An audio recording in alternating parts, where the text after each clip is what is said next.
día de hoy vemos algo muy importante.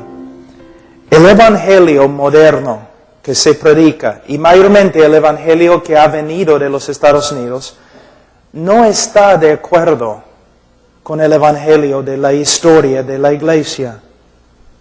Hay grandes problemas. En los últimos 100 años podemos ver grandes cambios. El evangelio glorioso de nuestro Señor Jesucristo ha sido reducido a 4 leyes espirituales, o 5 cosas que Dios quiere que sepas. Hemos reducido el evangelio a un rito. Les voy a dar un ejemplo. Nos acercamos a una persona y decimos, Señor, la Biblia dice que eres pecador. ¿Sabes que eres pecador? Si la persona dice sí, entonces, la próxima pregunta, ¿quieres ir al cielo? Si la persona dice sí, quiero ir al cielo, entonces la próxima pregunta, entonces, ¿quieres orar para pedir a Cristo que entre en tu corazón? Si la persona dice sí, entonces oramos con Él. Y después de la oración, preguntamos, ¿te salvó Dios? Si la persona dice, bueno, no estoy seguro, entonces decimos, por supuesto te salvó, porque Él prometió salvarte. Hemos reducido el evangelio de Cristo a nada más que algunas preguntas superficiales. Y si una persona contesta bien, lo declaramos salvo. Pero no es el evangelio. Primeramente, si tú dices a una persona, ¿sabes que eres pecador? Si dices sí, no significa nada. El diablo sabe que es pecador. ¿Te das cuenta? Pregunta al diablo. Él te va a decir, por supuesto soy pecador. El mejor pecador que hay. Entonces, simplemente preguntar a una persona si sabe si es pecador no significa mucho.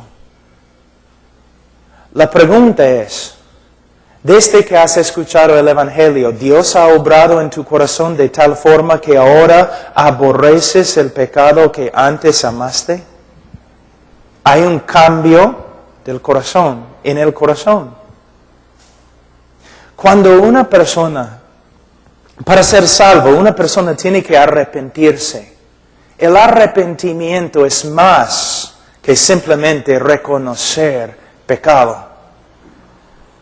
El arrepentimiento involucra un cambio del corazón, un cambio creado por la obra del Espíritu Santo a través de la prédica del Evangelio. Si un hombre se ha arrepentido de verdad, vamos a ver un cambio en su estilo de vida, en su actitud hacia el pecado. Muchas veces personas me dicen, Pastor Pablo, tengo una nueva relación con Dios. Y yo siempre digo, bueno, ¿tienes una nueva relación con el pecado? Porque si tienes una nueva relación con Dios, vas a tener una nueva relación con el pecado. El pecado que antes amaste, ahora vas a aborrecer. Pero si una persona dice que sí, sabe que es un pecador, entonces preguntamos, ¿quieres ir al cielo? ¿Quién no? ¿Quién va a decir, no, me gustaría ir al infierno? ¿Quieres ir al cielo? Mira, todos quieren ir al cielo. Es que nadie quiere que Dios esté cuando llegue. Todos quieren ir al cielo, pero no es la pregunta. La pregunta es, ¿ahora estimas al Dios que antes ignorabas y hasta odiabas? Tu relación con Dios ha cambiado. Todo el mundo acá quiere ir al cielo. Por esta causa tenemos teoría política, estudiamos la ciencia política, todo lo demás, para tratar de crear un cielo en la tierra. Todos los hombres quieren ir al cielo, pero pocos hombres buscan a Dios. Entonces la pregunta no es, ¿quieres ir al cielo? La pregunta es, ¿Dios ha obrado en tu corazón de tal forma que ahora puedes entender algo de su valor? y tienes un nuevo deseo de buscarle. Si una persona dice que es pecador, y si una persona dice que sí quiere ir al cielo, mayormente en el evangelismo en el día de hoy preguntamos, ¿quieres orar para que Cristo entre en tu corazón? Bueno, hay un problema ahí, porque no hay ningún texto en la Biblia que sostiene una pregunta así. No hay, no existe. Vamos a Marcos un ratito. Esa es solamente una introducción, no es la prédica, pero quiero que vean el problema. Marcos 1, 15 o 14, vamos a decir. Después que Juan fue encarcelado, Jesús vino a Galilea predicando el evangelio del reino de Dios, diciendo, el tiempo se ha cumplido y el reino de Dios se ha acercado. Ahora, ¿quién quiere que yo entre en su corazón?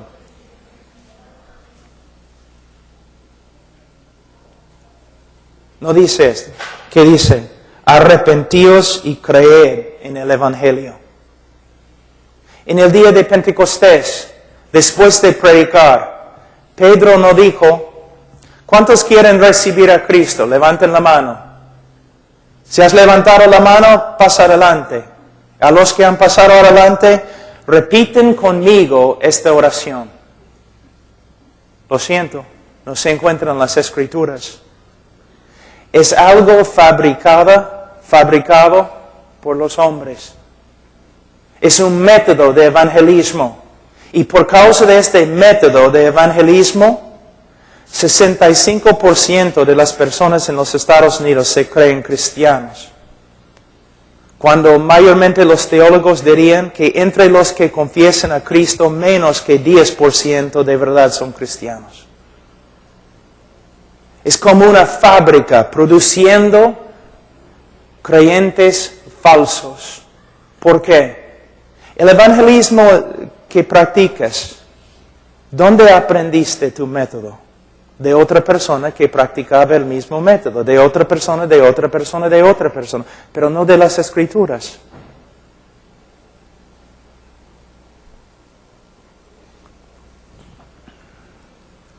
Otro problema muy grande en el evangelismo es el tema principal del evangelio. Pocos entienden lo que es el tema principal. Mayormente decimos a las personas, Cristo murió. Cristo murió. ¿Por qué? Por causa de nuestro pecado. Pero no contesta la pregunta. ¿Por qué tenía que morir por nuestros pecados?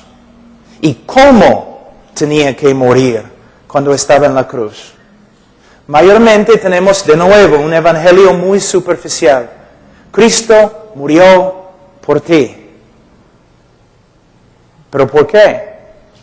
Por causa del pecado. ¿Pero por qué?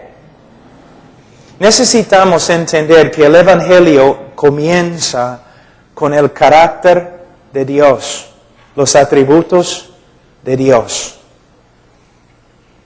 Y vamos a Romanos capítulo 3 un ratito, voy a mostrarles algo. Romanos 3.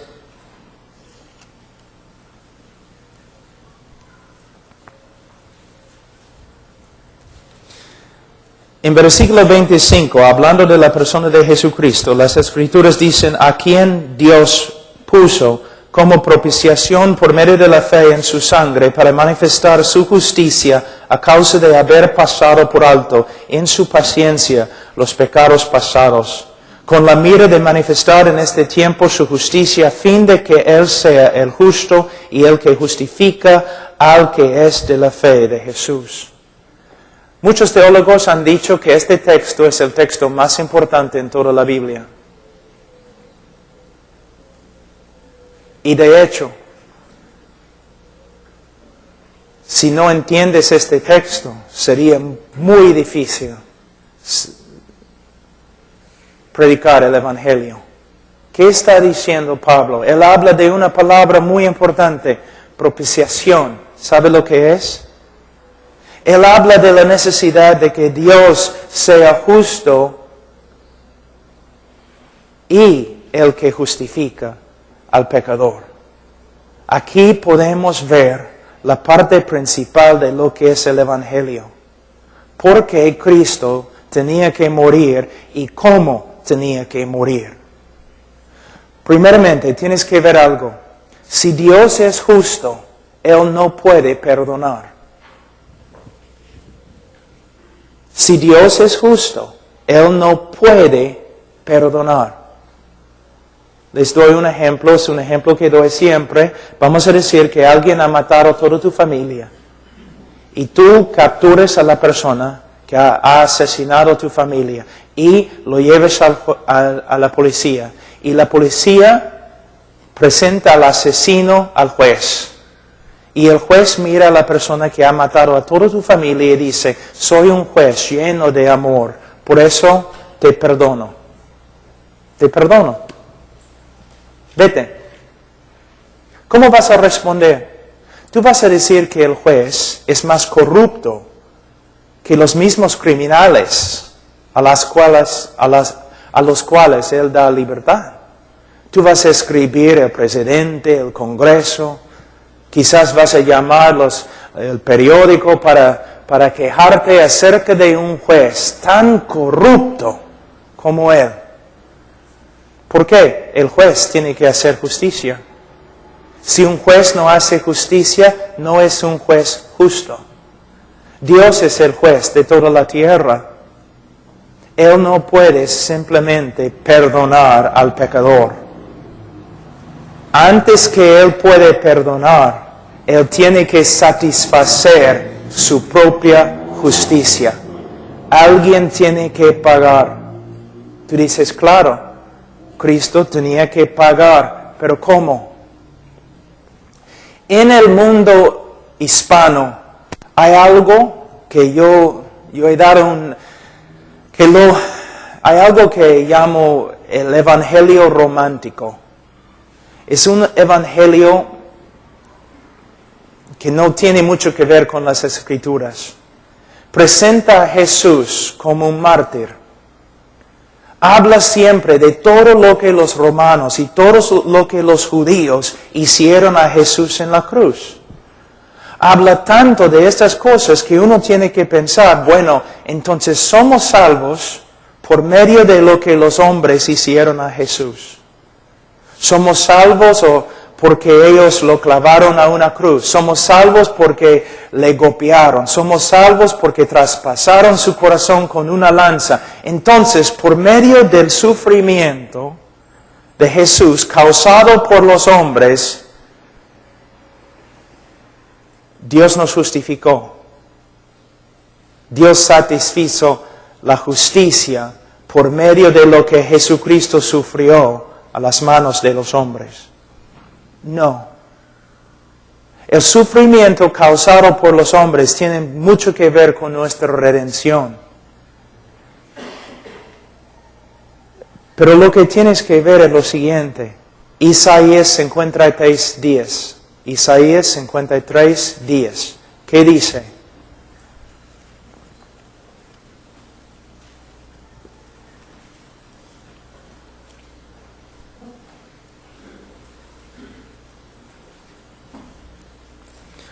Con todo eso, Jehová quiso quebrantarlos, sujetándole a padecimiento. Cuando Jesucristo estaba en la cruz, Él llevó nuestro pecado. Y toda la ira de Dios, todo el castigo de Dios, todo el aborrecimiento de Dios, justo aborrecimiento de Dios contra la maldad del hombre, cayó sobre su Hijo.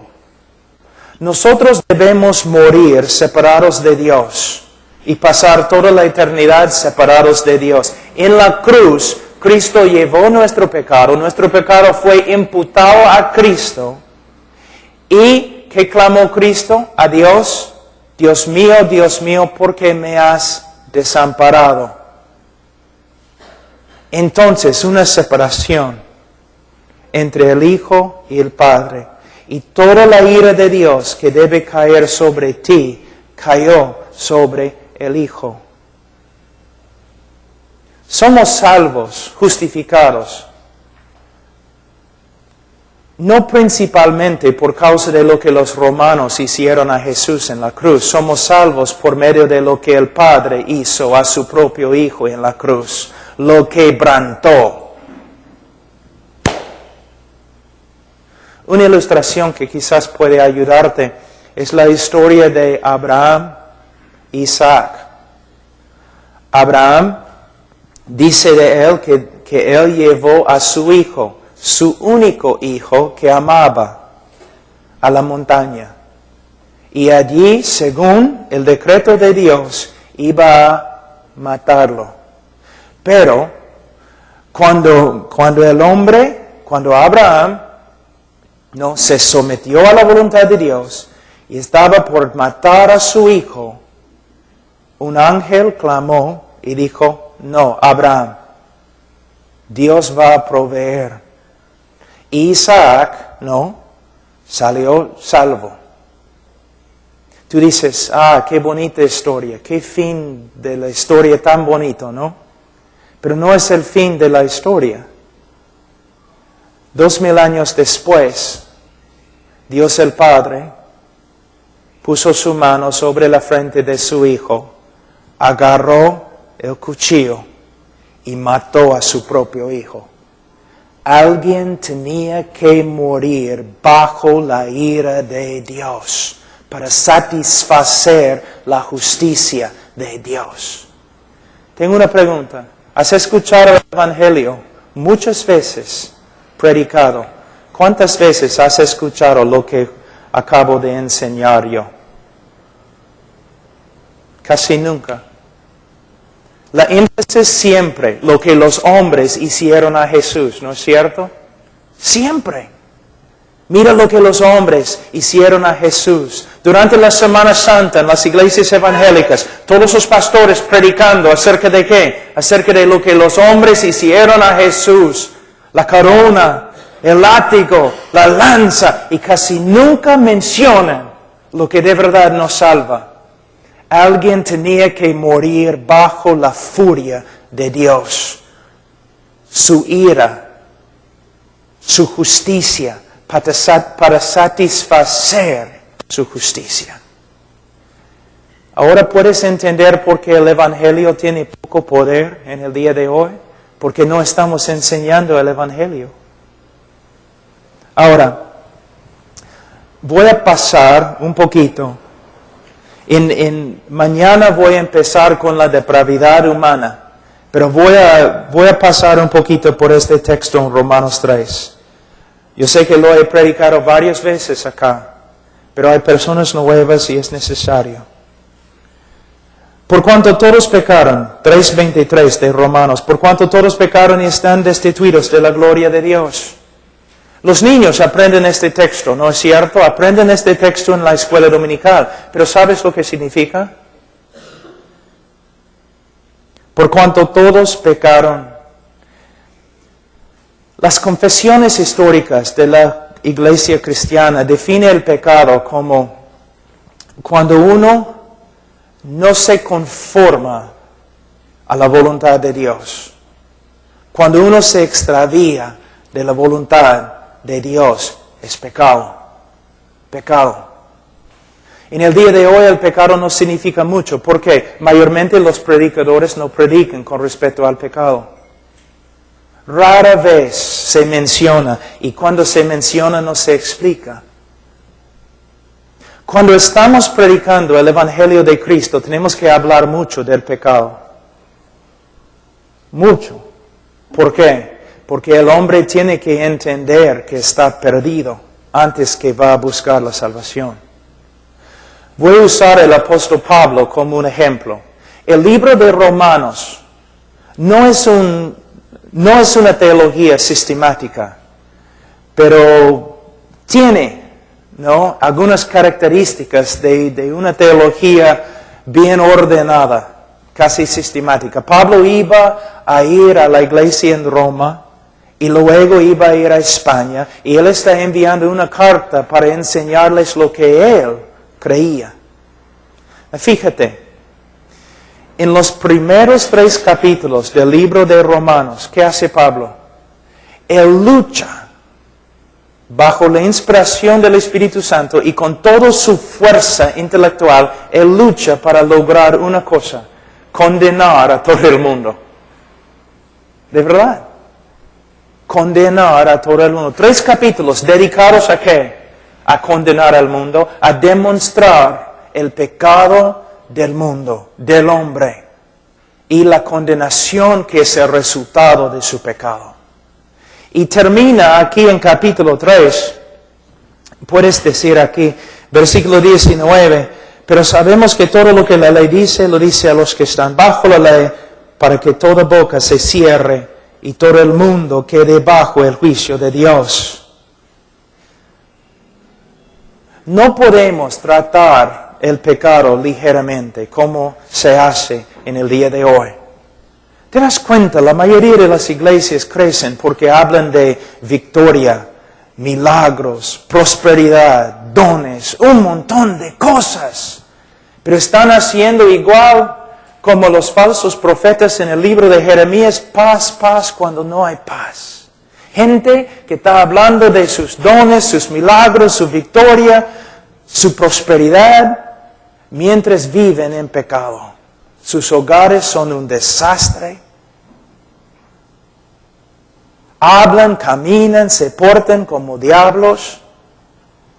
Muchas personas en el día de hoy que están en las iglesias evangélicas ni son salvas. Y una de las razones por las cuales no son salvas es porque los predicadores no están predicando el evangelio. Tenemos que enfrentar al hombre con su pecado. No debemos ser hombres enojados, ni con espíritus críticos, ni nada así. Pero si amamos a los hombres, tenemos que hablarles de su pecado. Y tenemos que luchar, como el apóstol Pablo, para exponer su pecado, para manifestar su pecado, para que puedan ser sanos después. Mi mamá murió hace 2 años de cáncer, 1 año y medio. Yo recuerdo cuando fuimos al médico, era un buen médico, y él, yo podía ver cuando entraba en el cuarto, él estaba un poco preocupado y triste, y por fin se acercó a mi mamá y dijo: señora, usted tiene cáncer,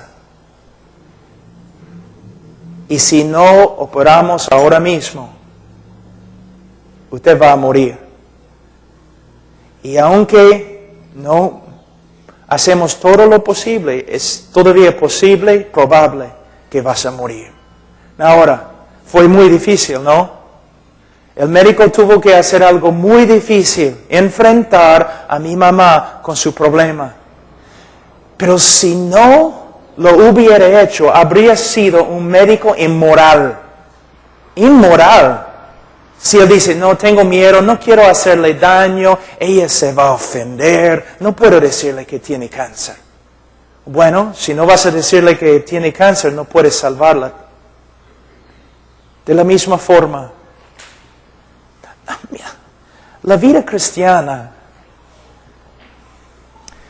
en el día de hoy ha llegado a ser nada más que un circo. Las iglesias como un circo. Gritos, cantos, milagros, personas cayendo al suelo, un montón de cosas. ¿Dónde está el evangelio? ¿Dónde está el evangelio de Cristo? Pero aún en las iglesias bautistas, hablando de un montón de cosas, métodos de evangelizar, métodos de hacer misiones, un montón de cosas, pero no predicamos el evangelio. Y el evangelio que predicamos es una versión muy reducida que no tiene poder. ¿Qué debemos hacer? Debemos seguir el ejemplo del apóstol Pablo. Debemos usar las Escrituras para exponer, para manifestar el pecado de los que nos oyen. Pero también no solamente debemos hablar del pecado, pero debemos hablar de la solución, que es la gracia de Dios. La gracia de Dios. Que la salvación no es por medio de las obras, sino por medio de una obra de Dios por medio de la gracia. El versículo 23 dice, por cuanto todos pecaron y están destituidos de la gloria de Dios, siendo justificados gratuitamente por su gracia. Gratuitamente. Todo el mundo en el día de hoy habla de la justificación. La religión siempre habla de cómo puede un hombre tener una relación con Dios. El judío dice, por medio de amar la ley, por medio de guardar la ley. El musulmán dice básicamente lo mismo con otro libro. El cristiano es totalmente diferente. Les voy a dar un ejemplo. Nos acercamos a un judío y decimos, Señor, si usted muriera ahora mismo, ¿dónde iría? Bueno, al cielo. ¿Por qué? Porque amo la ley de Jehová y soy buena gente. Yo guardo la ley, pues. Ya. Señor musulmán, si usted muriera ahora mismo, ¿dónde iría? Al cielo. ¿Cómo? ¿Por qué? Bueno, amo el Corán y guardo las leyes del Corán. Doy limosnas, visito a los lugares santos, voy a ir al cielo. Pero llegamos al cristiano. Cristiano, si murieras ahora, ¿dónde irías? Al cielo. ¿Por qué? Bueno, nací en pecado, he violado todas las leyes de Dios y merezco el infierno. Y decimos, pero cristiano, un ratito. Los otros dos entiendo. Ellos dicen que deben ir al cielo porque son, bueno, merecen ir al cielo por medio de sus buenas obras. Pero tú me dices otra cosa. Tú me dices que vas a ir al cielo aunque merezcas al infierno. ¿Cómo puede ser? Y el cristiano responde, yo voy a ir al cielo basado en los méritos de otro, mi Señor Jesucristo. Pero una persona no puede aún empezar a apreciar la gracia a menos que entienda algo de su depravidad. Otra noche en la selva, estábamos ahí en ceja de selva, entonces la parte alta de la selva. Y durante el día, calor, calor, calor. Y tú puedes mirar al cielo y no hay ninguna estrella, no puedes ver una estrella. ¿A dónde fueron las estrellas? ¿Se escondieron? ¿Por qué no podemos ver las estrellas? Pero en la noche sí, puedes ver las estrellas. ¿Por qué? Las estrellas, puedes verlas en la noche por causa de la oscuridad que rodea.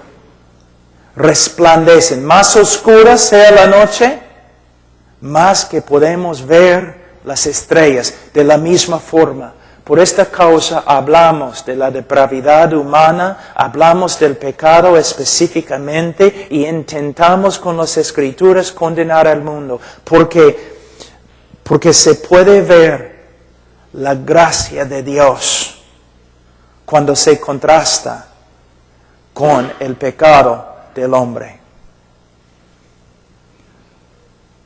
¿Por qué somos salvos? Los méritos de Cristo Jesús. Es nuestra gloria.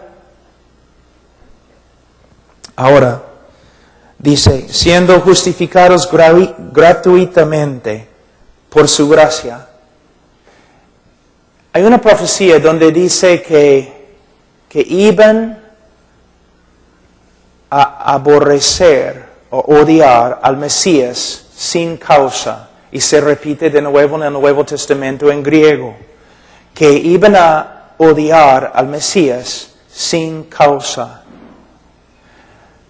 Nadie nunca tenía una razón de odiar a Jesús. Jesús nunca pecó contra nadie. Entonces, cuando lo odiaban sin causa. Es la misma palabra que se usa acá. La misma palabra. Siendo justificados sin causa. Nunca le hemos dado a Dios causa para que Él nos salve. Nunca. Sino al revés. al revés. Pero Dios nos salvó, nos justificó sin causa, a pesar de lo que hemos hecho, por medio de los méritos de Jesucristo, quien murió en nuestro lugar. Ahora, dice aquí en versículo 25, a quien Dios puso como propiciación. ¿Sabe lo que es propiciación? Algunos dicen que es la palabra más importante en toda la Escritura. Propiciación. Se refiere a un sacrificio, pero un sacrificio que satisface la justicia de Dios para que Él pueda perdonar al hombre sin ser injusto. Mira, una vez yo escuché a un predicador que estaba diciendo lo siguiente: en vez de ser justo contigo, Dios demostró su amor. Suena bien, ¿no? Parece bien. Piensa en lo que él está diciendo. En vez de ser justo contigo, Dios demostró su amor. ¿Puedes ver el problema? Están diciendo que el amor de Dios es injusto. Dios pasó por alto la justicia para amarte. Dios no puede hacer eso. Dios es perfecto. Dios tiene que ser justo y su amor tiene que ser justo. Él tiene que hacer el justicia mientras ama. Y este es el problema y la razón por la cual necesitamos una propiciación. La Biblia dice en Proverbios 17:15, el que justifica al impío es una abominación ante Jehová. Escucha. Hemos leído en Romanos que Dios nos justificó aunque éramos impíos. Pero la Biblia dice, el que justifica al impío es una abominación. Entonces, ¿quiere decir que Dios es una abominación porque Él nos justificó y éramos impíos? ¿Ves? Ahí es el problema más grande. Es el centro del Evangelio. ¿Cómo puede Dios, como Pablo dice aquí en Romanos 3, cómo puede Dios ser justo y a la vez justificar al impío? Es el problema más grande de las Escrituras. Si Él es justo, tiene que condenar al impío. Pero si nos condena, no hay esperanza de salvación. Si Dios hubiera condenado toda la tierra, todos los hombres al infierno, así, al toque, si lo hubiera hecho, no habría ningún problema filosófico ni teológico, porque es exactamente lo que la tierra merece. Es exactamente lo que el hombre merece. Había necesidad de explicaciones cuando Dios empezó a salvar. ¿Cómo puede un Dios justo perdonar a los que deben morir? Bueno, Él puede hacerlo solamente porque al morir Jesucristo satisfizo una vez para siempre la justicia de Dios. Algo que es muy importante y vamos a hablar un rato de esto. A veces yo escucho a los predicadores y los cantantes cantando y predicando cosas así, ¿no? Dios buscó por todo el cielo para encontrar a alguien, ¿no?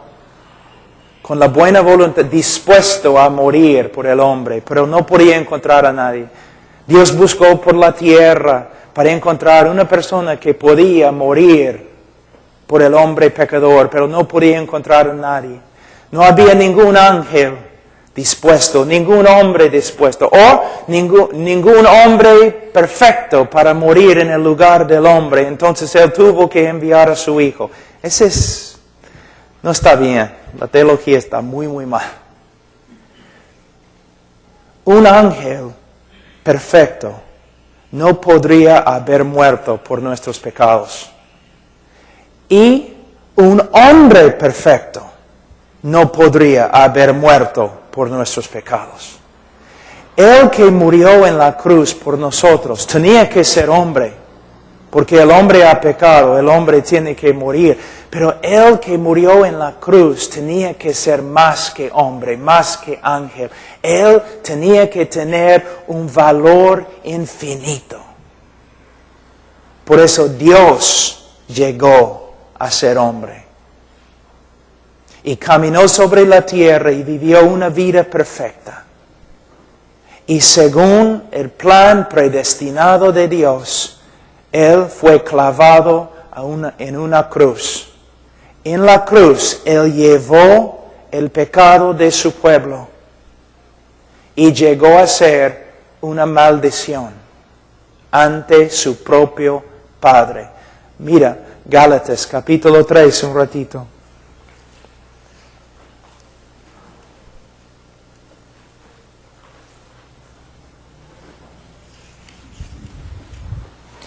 Gálatas 3, 10. Porque todos los que dependen de las obras de la ley están bajo maldición, pues escrito está, maldito todo aquel que no permaneciere en todas las cosas escritas en el libro de la ley para hacerlas.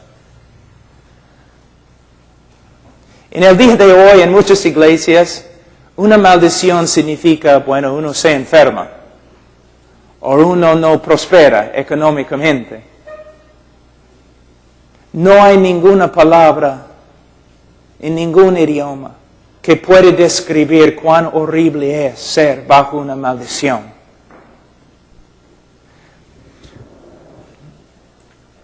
El hecho de que un hombre está bajo una maldición significa que ante Dios y ante todos los seres santos del cielo, el hombre pecador es tan horrible, es tanta una abominación, que la última cosa que el hombre pecador va a escuchar cuando él toma su primer paso para entrar en el infierno, la última cosa que él va a escuchar en el cielo es todos los seres del cielo poniéndose de pie y aplaudiendo a Dios porque Dios le ha condenado. Así es el hombre. Así tan feo es el hombre. Así tan pecador es el hombre. Él merece la condenación eterna. ¿Te das cuenta? En el día de hoy tú no escuchas esas cosas nomás. No, el hombre tiene un gran valor y si no se salva todo el cielo va a llorar. No es lo que dice la Biblia. La Biblia dice que el hombre es un pecador depravado que merece el infierno. En el día de juicio, aún los hombres condenados van a pararse ante Dios y van a decir, el juez de toda la tierra ha hecho bien.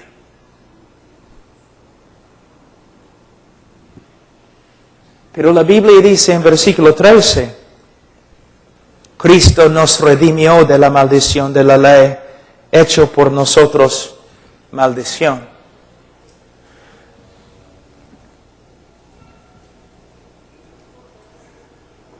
¿Sabe que yo tengo problemas cuando hablo en español? Muy limitado. Pero con respecto a este tema, aún en inglés, me faltan palabras. No hay manera de describir de verdad lo que sucedió en la cruz. Imagínate todas las maldiciones que puedes encontrar en el Antiguo Testamento. Todas las maldiciones que existen allí.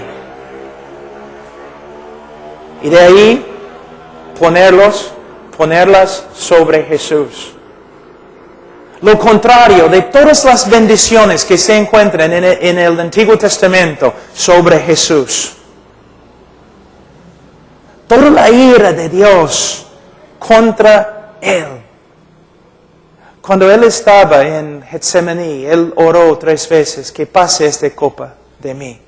Yo sé lo que los predicadores dicen en el día de hoy. ¿Cuántas veces he escuchado a los predicadores? Sí, la copa, la cruz, el látigo, la lanza. No tiene nada que ver con esas cosas. Y algunos predicadores carismáticos, la copa era la ira de Satanás, he escuchado. Solamente hay que leer la Biblia. A través de toda la Biblia habla de la copa, especialmente en los profetas. La copa de la ira, la furia de Jehová. Toda la furia, el justo aborrecimiento de Dios contra tu maldad fue derramado sobre el Hijo. Y Él llegó a ser una maldición y su Padre le abandonó, le desamparó.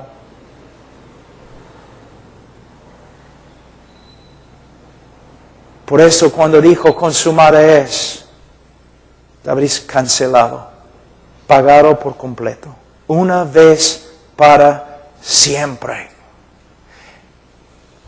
En la cruz,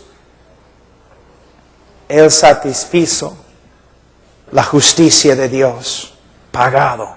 Y ahora Dios puede perdonar al impío y a la vez ser justo porque pagó por sus crímenes con la sangre de su propio Hijo. ¿Cuándo es la última vez que escuchaste estas cosas en una prédica, en una iglesia? Cristo muriendo, aplastado, quebrantado bajo la ira de su Padre por causa de nuestra maldad. Ahora puedes ver que el Evangelio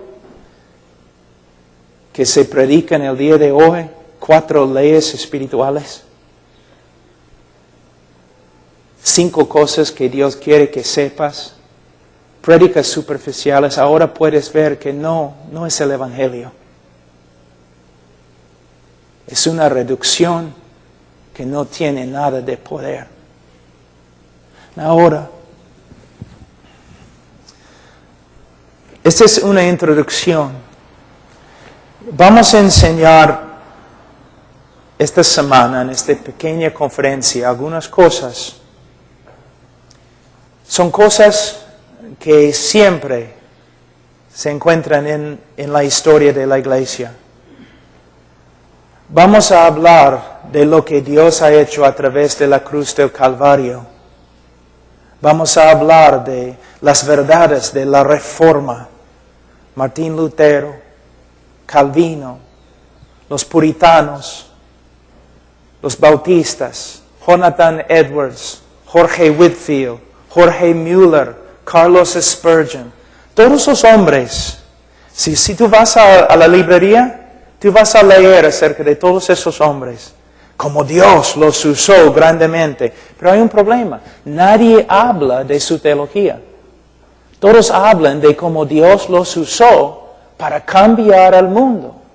Pero casi no hay ningún libro acerca de lo que ellos creían. ¿Por qué? Porque lo que ellos creían contradice lo que predicamos en el día de hoy. Todos reconocen, por ejemplo, que Carlos Spurgeon, ¿no? Todos. El más grande predicador que ha vivido en la tierra desde los apóstoles. Pero ¿por qué no predicamos lo que él predicaba?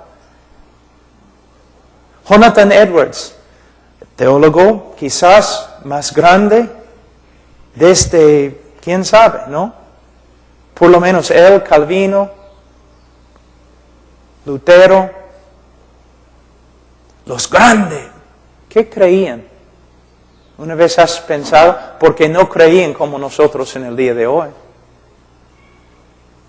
Hudson Taylor, el famoso misionero a China, ¿qué creía? Porque tenía otro evangelio que nosotros en el día de hoy. Jorge Mueller, el grande hombre de la fe, ¿qué creía? Diferente que nosotros en el día de hoy, su evangelio era diferente. Lo que estoy diciendo es que si estamos aquí para enseñar cosas nuevas, no vale, no tiene ningún valor. Si un predicador te dice que tiene una revelación nueva, corre.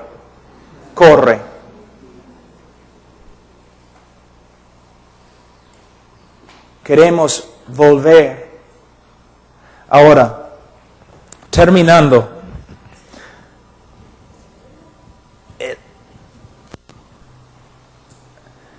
Hermanos, no estamos hablando de tenemos diferencias con respecto a los dones.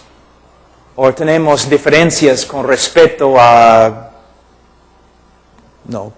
el bautismo, aunque sea muy importante el bautismo. Lo que estamos diciendo es que en el día de hoy, los mismos evangélicos no están predicando el evangelio que se predicaba solamente hace 75 años atrás. Y por eso, mira, ¿no?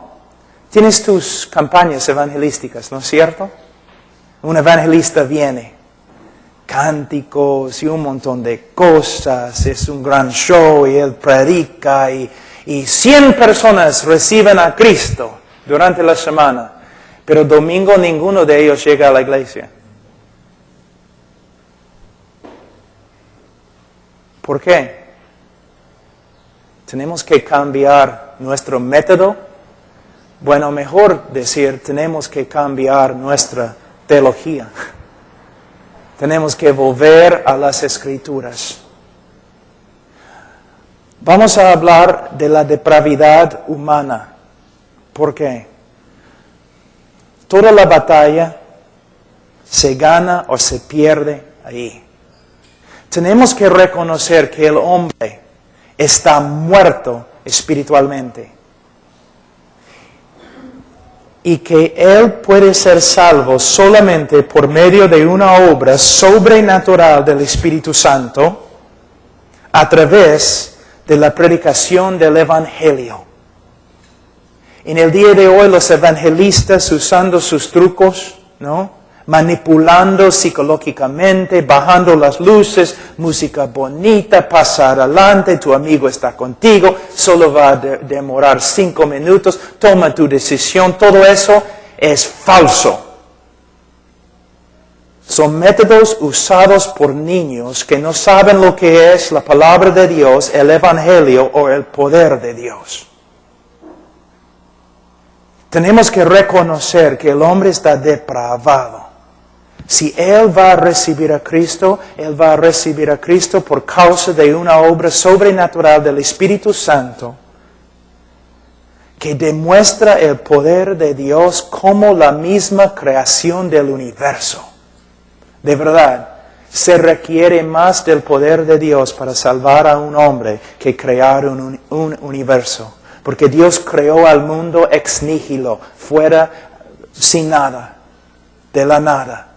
Creó el universo. Pero para tomar un hombre corrupto, depravado y recrear al hombre a la imagen de Jesús, poder. Y es un poder que el hombre no puede generar. Lo que necesitamos en el día de hoy en Perú y en el mundo son hombres que no confían y mujeres que no confían en el brazo de la carne. Métodos. Sino personas que confían en el Evangelio de Jesucristo. Si yo me paro con una Biblia abierta y yo predico acerca del pecado, y yo predico acerca del juicio, y yo predico la cruz correctamente, Cristo muriendo bajo la ira de Dios, si predico la resurrección de Jesucristo de entre los muertos, y si si doy un llamado de arrepentimiento y fe, Dios va a salvar. Él va a edificar a su iglesia. Él va a hacer una obra. Debemos dejar a un lado todas estas cosas y predicar las Escrituras.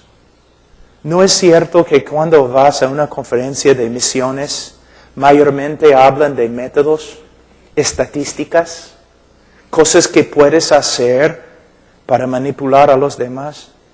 No. Nosotros tenemos la palabra de Dios, la oración y amor. Son nuestras armas. Y si vamos a pelear, peleamos con la predicación de la palabra de Dios. Oración, intercesión de rodillas, clamando a Dios para que Él haga milagros entre nosotros. ¿No? y amor que se sacrifica, que se sacrifica.